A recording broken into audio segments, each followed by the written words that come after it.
அனுபவங்கள்தான் அறிவு. அதற்காக என் 85 வருட அனுபவங்களையும் உனக்குச் சொல்ல முடியுமா என முத்தையா முனிவர் கேட்டார். நானும் முடிந்த அளவு சொல்லுவேன். முடிந்தால் புரிந்துகொள் எனச் சொன்னார். அவர் சொன்ன ஒன்று. மனிதர்களுடன் வாழ்ந்தேன். பெரும்பாலானவர்கள் தவறிழைக்கிறார்கள்.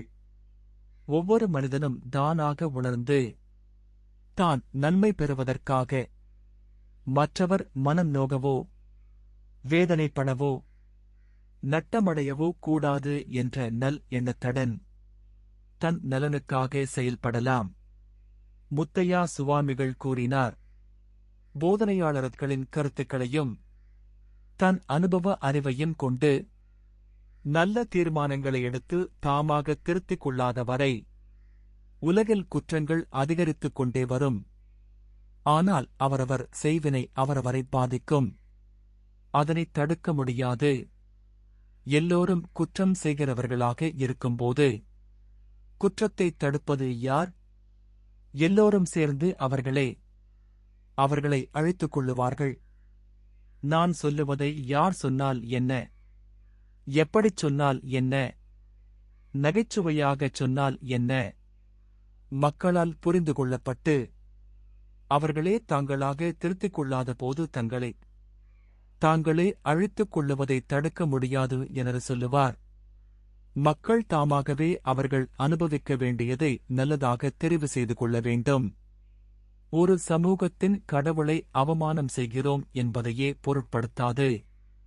கடவுள் எதனைச் செய்வார் என்பதை நல்லெண்ணத்துடன் வெளிப்படுத்தியிருக்கும் அந்த படத்தயாரிப்பாளரை முத்தையா சுவாமிகள் அங்கீகரிக்காவிட்டாலும் என் முடிவை விட உன் முடிவு சரியாக இருந்தால் கடவுள் அங்கீகரிப்பார் என அவரே எனக்கு தீர்மானமெடுக்கும் உரிமையை தந்திருப்பதால் கஹில் மெண்டிஸ் ஆகிய நான் அந்த படப்பிடிப்பாளரையும் அவர் ஆற்றலையும் மதிக்கின்றேன்.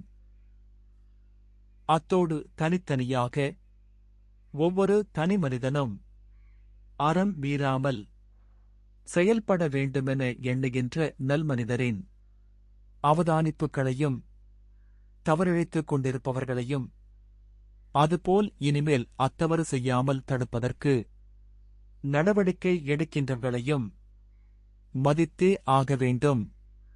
சிறுவர்களையும் மனிதர்களையும் எதிர்காலத்தில் நல்லவர்களாக வாழச் செய்ய அச்சமூட்டுதலும் தண்டனை அளித்தலும் அறம் சாராததல்ல, அது அவசியம்தான் என்பதை முத்தையா சுவாமிகளை வலியுறுத்துவார். அதனைவிட முக்கியமானது, சிறுவயதிலிருந்தே எல்லோருக்கும் அறம் சார்ந்த ஒழுக்க நெறியை போதிக்க நடவடிக்கை எடுத்து மீண்டும் மீண்டும் நினைவூட்டி அறம் என்பதை பழக்கதோஷமாக்கிக் கொள்ளுவது முக்கியமானதென்பதும் முத்தையா முனிவர் விருப்பமாகிருந்தது. இந்த வீடியோவில் சமூக நலன் கொண்டோரின் எண்ணங்களையும் சேர்த்துள்ளேன். கோடிக்கணக்கான கமலாக்கள் கோடிக்கணக்கான கோபாலன் சக்திக்கு தவிக்கிறார்கள். ஒரு ஊர் கட்டு போனா திருத்தலாம், ஒரு நாடு கட்டு போனா திருத்தலாம். இந்த உலகமே கட்டு போனா என்ன போல 1000 சிவன் வந்தாலும் திருத்தவே முடியாது. இந்த உலகத்துல யாருகிட்டையுமே புது நோக்கம் இல்லை. அரசியல் பேரால் அக்கிரமம் அதிகமாய் போச்சு. சீர்திருத்த சீரழிஞ்சே போச்சு. தேசத்தை பற்றியோ தேசத்தின் உடைமைகளை பற்றியோ எவனுக்குமே கவலை இல்லை. தனி மனிதனின் ஆதிக்கம் தலைவிரிச்சாடு. அதுல சிக்கி தவிக்கிற கோடான கோடி ஏழை மக்களை பார்க்க சகிக்கல. சூரியனிலிருந்து வெடிச்சு தனியா சுத்திக்கிட்டு இருந்த இந்த பூமிய வெறும் கல்லா சுத்தப்படாதுன்னு அதுல பல உயிரினங்களை படைச்சு, இந்த உயிரினங்களுக்கெல்லாம் தலையாய உயிரா மனுஷனை படைச்சு அவனுக்கு 6 அறிவையும் கொடுத்தேன். ஏன் இந்த உலகத்தை அழகுபட வச்சிருப்பான்னு நினைச்சு. ஆனா அந்த 6 அறிவு அணுகுண்டு வெடிக்கிறதுக்கும் ஹைட்ரஜன் போட்டு அழிக்கிறதுக்கும் பயன்படுத்தினா மண்ணாசை பிடிச்ச மனுஷன். அது மாத்திரம் இல்ல, சொத்துடம கொள்கையாவை சுடுகாடு போற வரைக்கும் விடல. ஜாதி சண்டை, பிரிவினை, கடத்தல், பொய், சூது, வாது, வஞ்சகம் எல்லாம் நிறைஞ்சு போச்சு, மலிஞ்சு போச்சு. தேசம் பூரா சமாதானம் வேணும்னு வாய்களிய பேசுறவன் உனக்கு மேல நடந்து போய்கிட்டு தான் கோஷங்களை போடுறான். தீய சக்திகள், தீராத கொடுமைகள் திக்கட்டும் பரவி போச்சு. பூசாரி, இந்த உலகத்தில் எங்கு திரும்பினாலும் ஏழையின் கூக்குரல். உண்ண உணவில்லை, உடுக்க உடை இல்லை, இருக்க இடமில்லை. இனிமேல் இதையெல்லாம் பார்த்து நான் சகித்துக் கொண்டிருக்க மாட்டேன். ஆடப்போகிறேன் ருத்ர தாண்டவம். பூசாரி, முன்னொரு காலத்தில் நான் ஆடினேனே, அப்போது கைலேந்திரி மாத்திரம் தான் அதிர்ந்தது. இப்போது நான் ஆடப்போகும் ஆட்டத்திலே அந்த கலாச்சாரம் அதிரப் போகிறது. அப்போதுதான் இந்த உலகத்துக்கே விமோசனம் பிறக்கப் போகிறது.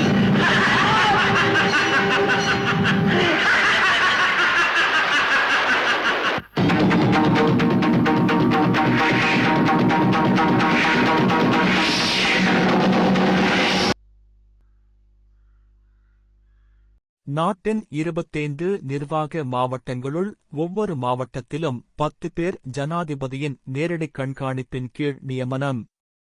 யார் இந்த 250 பேரும்?